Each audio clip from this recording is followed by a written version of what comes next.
National Security Advisor John Bolton said in an interview that aired Sunday that he saw evidence that obstructing justice was a way of life for President Donald Trump. "These were things that I could see some evidence of," Bolton told ABC News, expanding upon the claim from his soon-to-be-released book, The Room Where It Happened. "And they bothered me greatly. I talked to the Attorney General about them. I talked to counsel to the President about them. I've talked to other members of the cabinet about them and relayed my concerns, and they were very much on my mind." Bolton added that Trump, speaking to Turkish President Recep Tayyip Erdogan about a case involving a Turkish bank in the US, once said, "Look, those prosecutors in New York are Obama people. Wait until I get my people in, and then we'll take care of this." Bolton recalled Trump as having said, "And I thought to myself, and I'm a Department of Justice alumnus myself, I've never heard any president say anything like that, ever." Bolton's full interview is set to air Sunday evening. In his 494-page book, set to be released this week, Bolton alleges that Trump asked Chinese President Xi Jinping to agree to trade policies that would help with his re-election in November, as well as offered his own approval for concentration camps to detain Uyghurs, a group of Muslims living in China.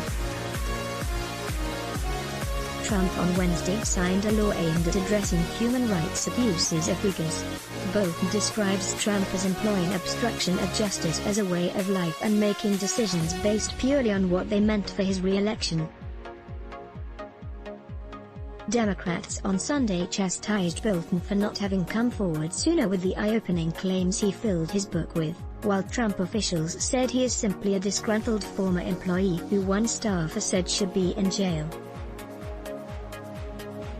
Let our news meet your inbox. The news and stories that matters, delivered weekday mornings. Download the NBC News app for breaking news and politics. Speaking on CNN's State of the Union, House Judiciary Committee Chairman Jerry Nadler, DNY, said the committee has no interest in calling Bolton to testify, adding that he believes Trump has done a lot of impeachable things, including what Bolton is talking about. "But we have an election coming up," Nadler said. "We know the Republicans in the Senate will not entertain an impeachment in any event. So that would, at this point, be a waste of time and effort." Responding to Bolton's claim that Democrats engaged in malpractice by limiting Trump's impeachment to his actions toward Ukraine, Nadler said Bolton, who has, as we now know, evidence that he could have offered and refused to offer, is certainly no one to talk. On NBC's Meet the Press, House Intelligence Committee Chairman Adam Schiff, Democrat California, said Bolton's allegations are not surprising, adding that Bolton indicts himself for cowardice and for greed and that it was only the greed that made him come forward in this book. Schiff said his committee will determine within the next 2 days whether it will seek to have Bolton testify before the panel. Representative Hakeem Jeffries, DNY, called Bolton a political opportunist and a profiteer in an interview on ABC's This Week. Republicans also took issue with Bolton's book. Senator Tim Scott, RSC, said on This Week that he wished Bolton would have come into the House under oath and testified. "One of the things about making allegations in a book for $29.95 certainly is going to be a bestseller, I'm sure," he said. "The problem is that when you're not selling it in a book, you're not putting yourself in a position to be cross-examined." Trump has accused Bolton of publishing classified information. But the president has also accused Bolton of making up lies and fake stories, calling him a disgruntled boring fool.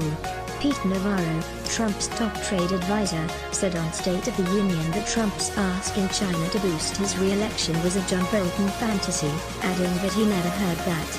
Navarro said Bolton should be turning in his seersucker suit for an orange jumpsuit. Speaking on Fox News Sunday, Mercedes Schlapp, a senior advisor to Trump's campaign, said Bolton was disgruntled because Trump didn't listen to his hawkish advice. Host Chris Wallace pointed to a number of former officials, such as ex-Secretary of State Rex Tillerson, Defense Secretary James Mattis and Chief of Staff John Kelly, who have taken issue with the president and whom Trump has lambasted. Lap said, "These are individuals who did not agree with the president's policies when it came to foreign policy in general." And so, at the end of the day, it's not Rex Tillerson or John Kelly or Secretary Mattis who makes these decisions, it's President Trump, and President Trump is going to listen to his advisors, but he's the ultimate decision maker when it comes to foreign policy.